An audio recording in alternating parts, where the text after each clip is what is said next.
Hello and welcome to the Columbia Daily Tribune's Courtside View Basketball Webcast, first of the year.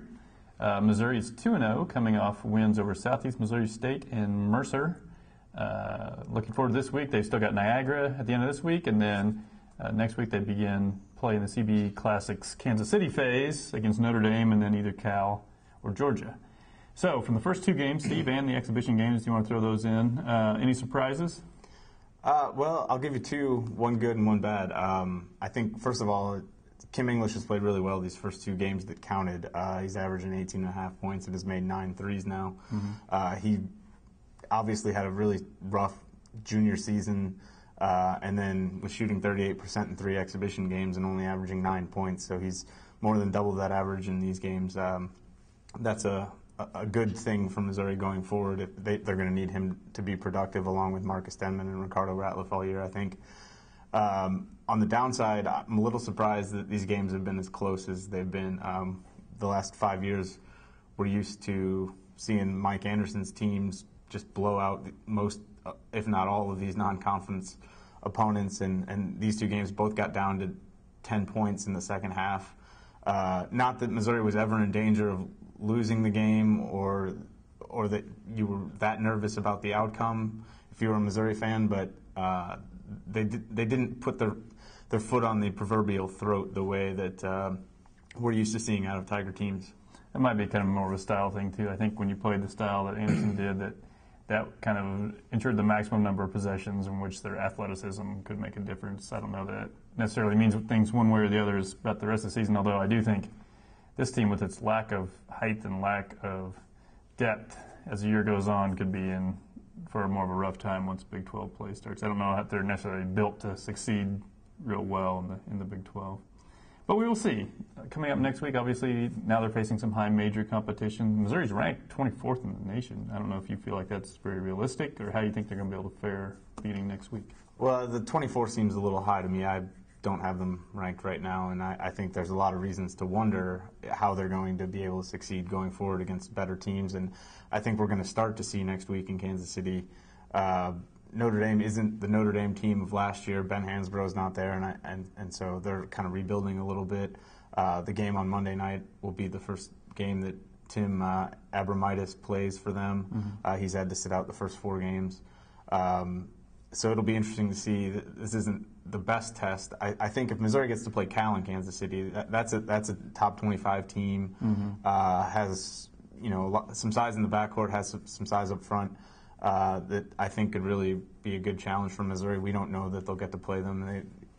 It could end up playing another rebuilding Georgia team that lost its best players from last year. But obviously the height is going to be a concern all year long with this team, and they're not getting any bigger. They haven't really gotten much encouraging from their 2 front court reserves at this point, and I think they're going to, as they get into playing better and bigger teams, they're going to need more out of Steve Moore and Kadeem Green than they've gotten so far. My sense of it, when they get into a competitive game, is it's going to be a 7-man rotation unless one of those big guys, unless they either both have 4 fouls or one of them is fouled out. I don't think he feels real confident in Kadeem Green, and I don't blame him. So it's a little bit tricky for them. They're playing a 4-guard offense anyway, and that, I think, can work okay if you have a great big guy in the middle that can rebound, and they don't necessarily have that. I mean, that's not really Ricardo's game. He's a good, hard worker, but offensively, he's a guy that doesn't really attack the basket much. He tends to shoot hook shots and that sort of thing. So I think offensive rebounding is going to be pretty close to non-existent once you start facing bigger teams. And then defensively, he's just not the biggest guy. He's 6'8", so usually he'll be about the same size as the opponent's 4-man, and then there will be another guy that is bigger than anyone else by far in Missouri. So it can be a challenge. And he and Kim English, the guys who are going to be spending most of the time in the front court, are also not Missouri's most athletic players. Yeah, they're kind of more below the rim guys. Yeah, so it's going to be interesting. They do have good guard play. I mean, I like their guards.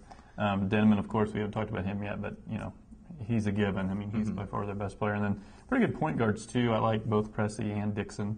They're both kind of more score-first point guards than traditional, but they say guard play is important, especially come tournament time, so we'll see. It'll be interesting. I think it'll be a lot this year with Missouri is the matchups will make a lot of difference. And I don't know that Missouri is going to be the one dictating the matchups as much as they're going to be having trouble with teams that have some length. I think it's true, too, that they're going to need Kim English to continue to be, like he has in these first 2 regular season games, a threat offensively. Yeah, he's got to make up for what they're going to lose. He's got to be the guy that gives other teams difficulty matching up with him. I don't know if he can do that. He after watching him last year, I wouldn't have said he could do it, but it's been an encouraging start for him so far this year. The question is whether he's going to be able to, if a big guy comes out and guards him and takes away the 3, can he drive around him and not, charge or turn it over? It'll be interesting to see if he can be a little bit of a slasher to make him pay for coming out and getting on him. Missouri gets 5 signatures in the early signing period. That's not the number they had committed, but that's the number who's signed. Just what do you think of their efforts here in the early signing period? Well, I talked to several recruiting analysts before signing period started last week, and I kind of agree with their assessment that it is kind of encouraging for Missouri to just be able to sign that many guys with a new staff and having that many scholarships to fill. Obviously, had 7 available.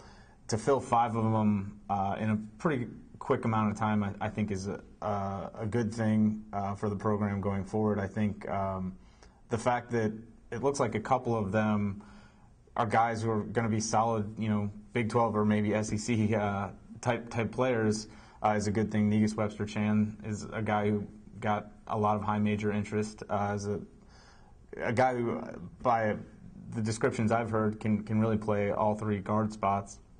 And a 6'7", nice wing player, and they're going to need somebody to fill that role.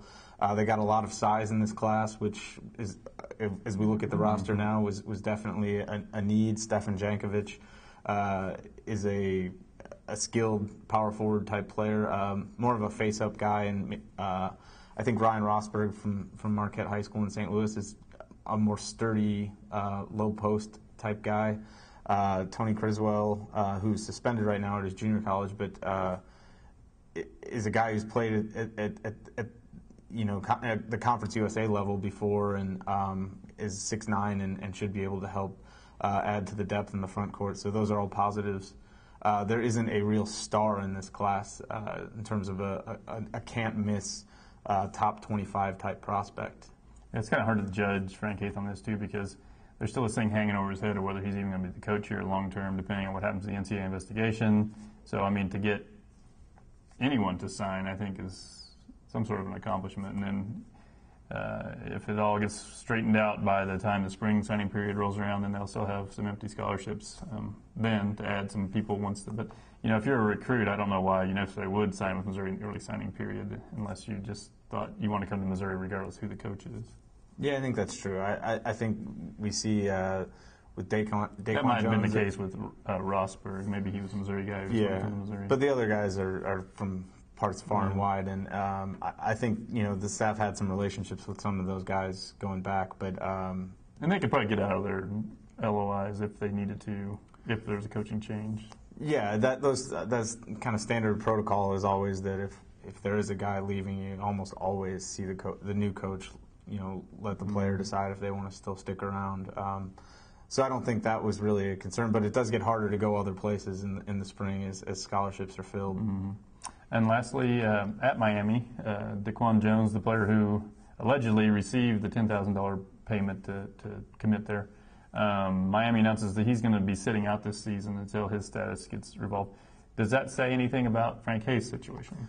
Well, I think it's a reminder that it's not over. And that's the biggest thing. I think certainly around here with the SEC move being kind of the end-all, be-all in the news cycle for months, I think the situation with Frank Haith kind of got pushed to everybody's the back of everyone's collective consciousness. But this thing hasn't been decided. Missouri hasn't made a decision that he's definitely going to be around. They haven't made a decision that they're getting rid of him.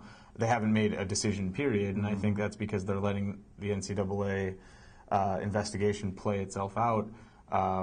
That's still happening, and that's what Daquan Jones sitting out this year says to me is that Miami at least had enough reason to think that there could be an issue here that they're not going to take any chances and play him and have to forfeit games after the fact. So Frank Haith continues to coach. we're not going to have resolution, though, I don't feel like, until after the NCAA is done investigating.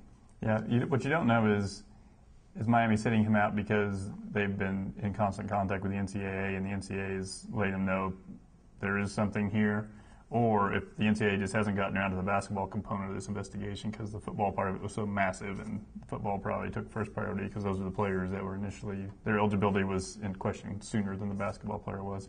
So we don't know that, so it's hard to say. But it is kind of, does bring up the old thing about how it seems to be the players that always get punished more than coaches in these situations. So, the coach is allowed to keep coaching and making money, and the player has to sit out, and they both have been accused of kind of the same thing.